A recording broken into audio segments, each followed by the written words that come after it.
صرف میکڈونلڈز دنیا بھر میں روزانہ اندازاً 65 لاکھ برگر فروخت کرتا ہے۔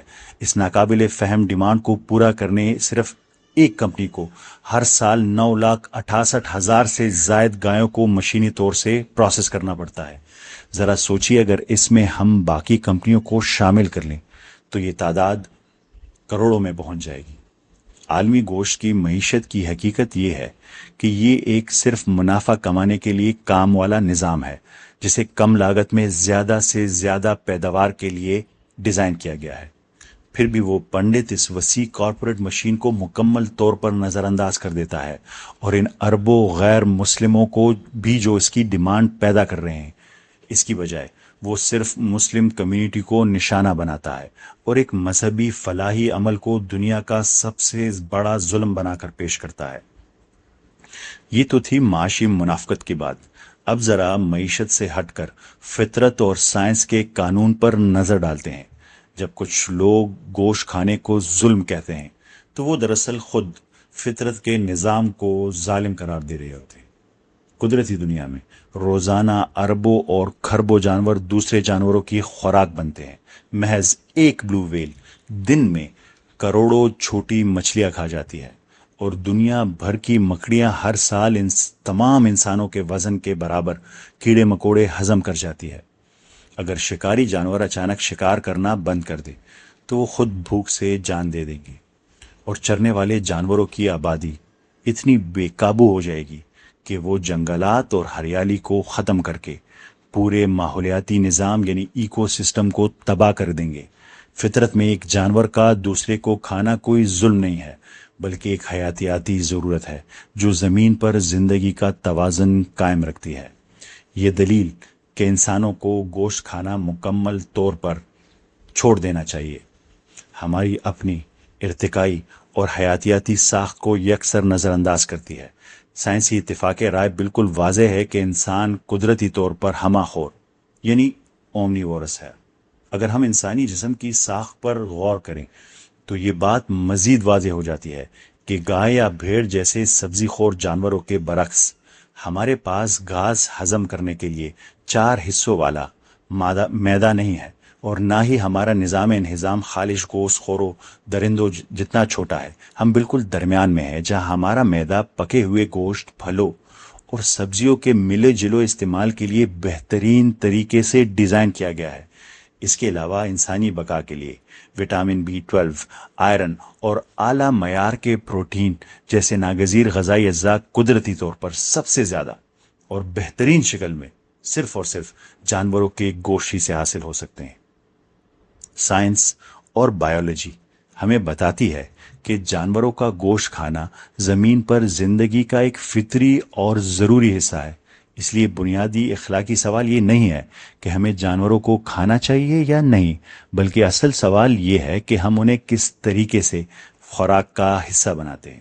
اور یہیں سے کارپوریٹ فیکٹری کی مشینی لائن اور اسلام کے مقدس امانت والے تصور کا واضح فرق سامنے آتا ہے۔ اسلام کا طریقہ جانوروں کی زندگی کا احترام کرتے ہوئے ایک تیز اور درست طریقے سے تکلیف کو ختم کرتا ہے، اور گوشت غریبوں میں بانٹ کر خوراک حاصل کرنے کے اس فطری عمل کو رحم اور معاشرتی بھلائی کے درجے تک لے جاتا ہے۔ لیکن ذرا رکیے، جب ہم کہتے ہیں کہ اسلام کا طریقہ کار تکلیف کو کم کرتا ہے تو آخر اس عمل کو اس قدر ظلم کیوں سمجھا جاتا ہے؟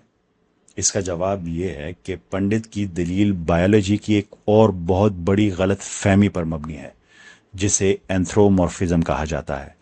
اینتھرومورفزم اس کا مطلب یہ ہے کہ انسانی جذبات، صدمے اور انسانی کیفیات کو جانوروں پر مسلط کرنا۔ انسان فطری طور پر اومنیور ہے، یعنی سبزیاں اور گوشت دونوں کھانے والا۔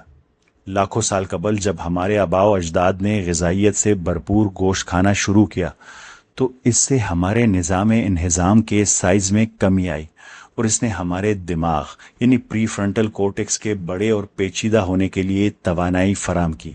انسان کا یہ پیچیدہ دماغ ہی ہمیں افیکٹو پین یعنی نفسیاتی صدمہ، مستقبل کا خوف اور موت کی دہشت محسوس کرنے کے قابل بناتا ہے۔ دوسری طرف جانوروں کی نیورولوجی مختلف ہوتی ہے۔ ان میں نوسیسیپٹیو سسٹم ہوتا ہے، یعنی جب انہیں چوٹ لگتی ہے تو وہ جسمانی رد عمل ظاہر کرتے ہیں تاکہ خود کو بچا سکیں، لیکن ان کے پاس وہ پیچیدہ دماغی ساخت یعنی وہ ہارڈ ویئر موجود ہی نہیں ہے جو انسانوں کی طرح انجام کی نفسیاتی دہشت اور صدمے کو محسوس کر سکے۔ جب ایک انسان اس عمل کا تصور کرتا ہے تو اپنی اس انتہائی شدید نفسیاتی دہشت کو ایک گائے یا بھیڑ پر مسلط کر دیتا ہے۔ وہ دراصل ایک جسمانی حیاتیاتی رد عمل یعنی بایولوجیکل ریفلیکس کو ایک گہرے جذباتی صدمے سے ملا رہا ہوتا ہے۔ اس بات کو مزید گہرائی سے سمجھنے کے لیے درد کے ایک اور اہم پہلو پر غور کرتے ہیں۔ اسے اینٹیسپیٹری پین کہتے ہیں۔ انسان کے پاس موجود پیچیدہ دماغی ساخت، خاص طور پر پری فرنٹل کورٹیکس، اسے صرف چوٹ لگنے کے بعد ہی نہیں ڈراتی، بلکہ وہ درد کے ہونے سے پہلے ہی اس کا تصور کر کے اسے خوف میں مبتلا کر دیتی ہے۔ فرض کریں کہ ایک انسان کو معلوم ہے کہ اسے کل کوئی تکلیف دہ طبی عمل جیسے کوئی سرجری یا انجیکشن کروانا ہے، تو ایک دن پہلے سے ہی ذہنی اذیت، پریشانی اور بے خوابی کا شکار ہو جائے گا۔ کلینک کی انتظار گاہ میں بیٹھے ہوئے اس کا دل تیزی سے دھڑکنے لگے گا۔ وہ اس جسمانی تکلیف کے وقوع پذیر ہونے سے بہت پہلے ہی نفسیاتی طور پر اسے بھگتنا شروع کر دیتا ہے۔ لیکن جانوروں کی دنیا میں ایسا نہیں ہے۔ ایک جانور مستقبل کے کسی خیالی خطرے یا متوقع درد کا تصور کر کے پہلے سے صدمے میں نہیں جاتا۔ مثال کے طور پر اگر ایک بھیڑ اور انسان دونوں کسی ایسے راستے کی طرف بڑھ رہے ہوں جہاں آگے خاردار تار موجود، تو جانور اس وقت تک مکمل طور پر پرسکون رہے گا جب تک کہ وہ عملی طور پر اس تار سے ٹکرا کر کوئی جسمانی چوٹ یعنی نوسیسیپشن محسوس نہیں کر لیتا۔ جب جانور کو تار سے چوٹ لگتی ہے تو وہ صرف ایک اعصابی اور جسمانی تکلیف محسوس کرتا ہے۔ وہ گھبراتا ہے، خود کو چھڑانے کے لیے زور لگاتا ہے اور چلاتا ہے۔ اس کا حیاتیاتی مقصد صرف اس فوری خطرے سے بچنا ہے۔ لیکن جیسے ہی وہ تار سے نکل کر کچھ فاصلے پر محفوظ جگہ پر پہنچتا ہے، اس کا الارم سسٹم بند ہو جاتا ہے۔ چند ہی منٹوں میں وہ خطرے کو بھول کر دوبارہ سکون سے گھاس چرنے لگتا ہے۔ وہ یہ نہیں سوچتا کیا یہ زخم خراب ہو کر انفیکشن بن جائے گا۔ دوسری طرف انسان نہ صرف تار میں الجھنے سے پہلے خیالی خوف کا شکار رہتا ہے، بلکہ چوٹ لگنے کے بعد بھی اس کا نفسیاتی صدمہ جاری رہتا ہے۔ وہ فوراً سوچنے لگتا ہے کہ کہیں میری کوئی نس تو نہیں کٹ گئی، اب ہسپتال جانا پڑے گا، کتنا خرچہ آئے گا۔ انسان کے لیے وہ جسمانی کٹ اس تجربے کا، اس درد کا شاید صرف 10% حصہ ہوتا ہے، جبکہ باقی 90% اس کا اپنا پیدا کردہ قبل از وقت کا نفسیاتی خوف اور مستقبل کا صدمہ ہے۔ یہی وجہ ہے کہ جب ہم کسی جانور کو کرتے ہیں یا تکلیف میں دیکھتے ہیں تو ہم اس کے لمحاتی حیاتیاتی دفاعی رد عمل کو اپنے اس پیچیدہ انسانی نفسیات کی عینک سے دیکھتے ہیں۔ ہم یہ فرض کر لیتے ہیں کہ وہ جانور بھی اسی ذہنی اذیت، مستقبل کے خوف اور واقعے سے پہلے کی دہشت سے گزر رہا ہے جس سے ایک انسان گزرتا ہے۔ ہم دراصل ایک خالص حیاتیاتی عمل کو انسانی المیے کا روپ دے رہے ہوتے ہیں۔ سائنس کے اس فرق کو سمجھنا ہی یہی وہ وجہ ہے کہ اسلام کا طریقہ یعنی ذبیح اس قدر سائنسی انداز میں وضع کیا گیا ہے۔ اس میں سب سے پہلی چیز، یہ طریقہ جانور کو نفسیاتی صدمے سے بچانے کے لیے ڈیزائن کیا گیا ہے۔ اسلامی قانون سختی سے کہتا ہے کہ اوزار جانور کے سامنے تیز نہیں کیا جائے گا، اور ایک جانور کا عمل دوسرے جانور کے سامنے نہیں کیا جا سکتا۔ یہ اس بات کو یقینی بناتا ہے کہ عمل سے پہلے جانور کسی خوف یا پریشانی کا شکار نہ ہو۔ دوسری چیز، جسمانی عمل کو اس طرح ترتیب دیا گیا ہے کہ وہ دماغ کو مکمل بائی پاس کر دے۔ گردن کی رگوں یعنی جگولر وینز اور کیروٹیڈ آرٹریز پر ایک انتہائی تیز اوزار کا فوری عمل بلڈ پریشر کو سیکنڈز میں گرا دیتا ہے۔ اس سے جانور سیریبرل ہائپوکسیا کی حالت میں چلا جاتا ہے، یعنی دماغ تک آکسیجن کی فراہمی فوری بند ہو جاتی ہے۔ جانور اس سے پہلے کہ اسے باقاعدہ درد کے طور پر محسوس کر سکے بے ہوش ہو چکا ہوتا ہے۔ اس کے بعد جانور کے جسم کا جو پھڑکنا ہمیں نظر آتا ہے وہ درد کا رد عمل نہیں ہوتا، بلکہ وہ ایک غیر ارادی اسپائنل ریفلیکس ہوتا ہے۔ جو مکمل بے ہوشی کی حالت میں ہو رہا ہوتا ہے۔ یہ کوئی بغیر سوچے سمجھے کیا گیا عمل نہیں ہے، بلکہ یہ تکلیف کو کم سے کم کرنے کا ایک انتہائی منظم اور سائنسی بنیادوں پر استوار طریقہ ہے۔ یہ حقائق کو توڑ مروڑ کر جذباتی بلیک میلنگ کرنے کی بجائے بائیولوجی کی حقیقت کو تسلیم کرتا ہے۔ اور یہ سائنسی درستگی کوئی اتفاق نہیں ہے، یہ ایک بنیادی الہامی اصول کا عملی مظاہرہ ہے۔